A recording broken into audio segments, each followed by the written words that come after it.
Branch खुल चुके हैं, जहां district legal service authority, state legal service authority और नेशनल लीगल सर्विस अथॉरिटी के सहयोग से लीगल सर्विसेज आपको प्रोवाइड किए जा रहे हैं। आपके सेंटर्स में जल्द ही लीगल सेंटर्स जोड़ दिए जाएंगे, जहां 2 वकील हफ्ते में आकर मुफ्त में आपको एक कागज भी नहीं खर्च करना, वो आएंगे और आपको सलाह देंगे। कोशिश हमारी होती है कि आपस में समझौता कर बात को बिगाड़े नहीं और खत्म कर दें और प्यार मोहब्बत से रहें। लेकिन अगर नौबत ऐसी आती है कि आपको केस लड़ना ही है, आगे जाना ही है, तो जो हमारे गरीब हैं या जो हमारे जिन पक्ष पे अत्याचार हो रहा है, उत्पीड़न हो रहा है, शोषण हो रहा है, बलात्कार हो रहा है या किसी तरह का उन पे जुल्म हो रहा है, हम उनके साथ हैं और उन्होंने पूरा अपने खर्च पे, अदालत के खर्च पे उनकी केस को अपनी तरफ से लड़ते हैं। मैं ये वादा नहीं करता कि 100% हम ये काम को पूरा ही कर लेते हैं या पूरा ही कर लेंगे, लेकिन आपका सहयोग अगर मिला तो 100% क्या हम इससे भी आगे जा सकते हैं। आज चेन्नई में आपसे हिंदी में बात कर, क्योंकि मेरा ये मदर टंग है, मुझे बड़ा गर्व होता है कि आप सब भी बखूबी हिंदी जानते हैं। आपको बताना चाहेंगे कि अभी मैं सफर से आ रहा था,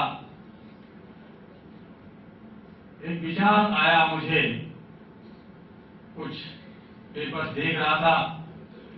2 वाक्य मैं बताना चाहूंगा। एक वाक्य ये कि कुछ लोग एक कार से सफर कर रहे थे, अचानक फिजा का माहौल बदल गया, बादल कड़कने लगा,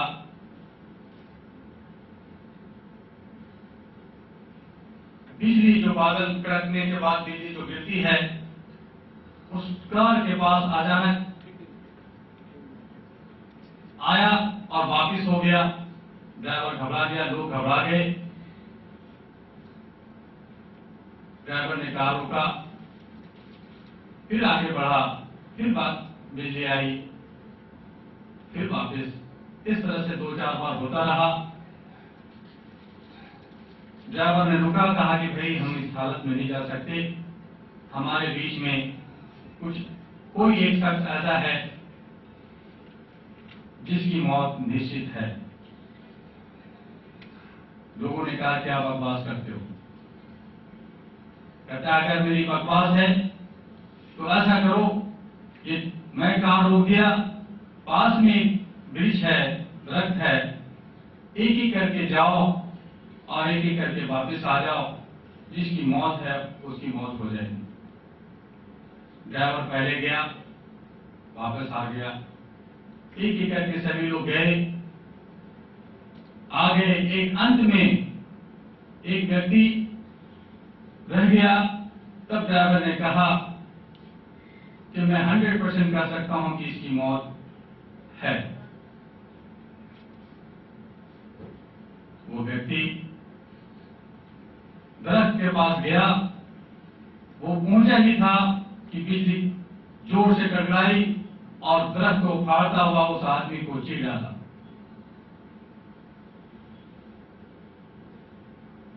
दूसरी वाकया जो मैंने अभी पेपर में पढ़ा,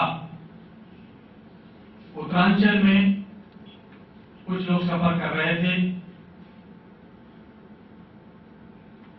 गाड़ी एक मोटरसाइकिल से टकरा गया। ये न्यूज है कल का, आपके पेपर्स में भी होगा, आपने भी पढ़ा होगा।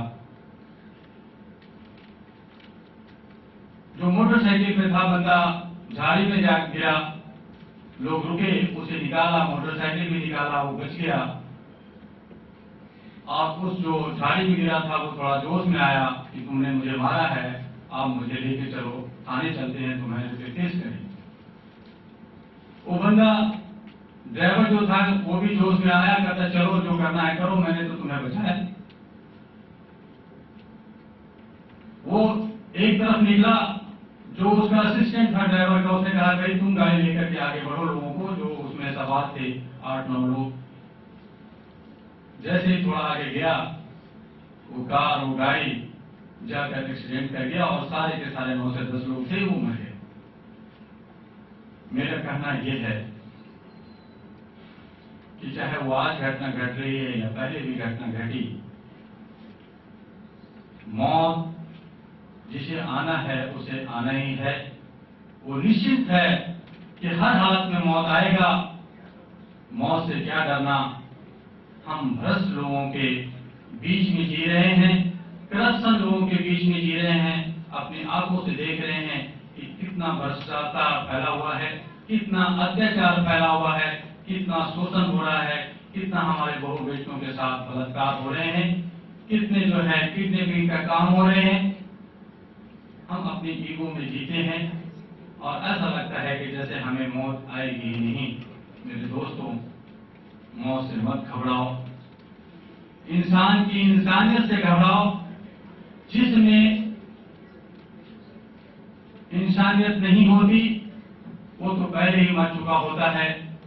इसलिए मेरा अंत में से इतना कहना है कि आप इंसानियत के साथ दें और इस तमिलनाडु में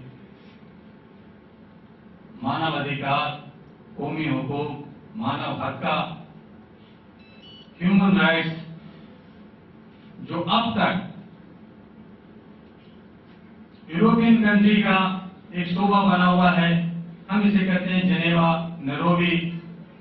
यूएसए में ह्यूमन राइट्स वाले वो लोग ज्यादा जानते हैं, वहां ज्यादा लोग होते हैं, या जुडिशियल सिस्टम में ज्यादा लोग जानते हैं। मैं भी जुडिशियल से जुड़ा हुआ हूं, मैं भी जुडिशियल के साथ काम करता हूं।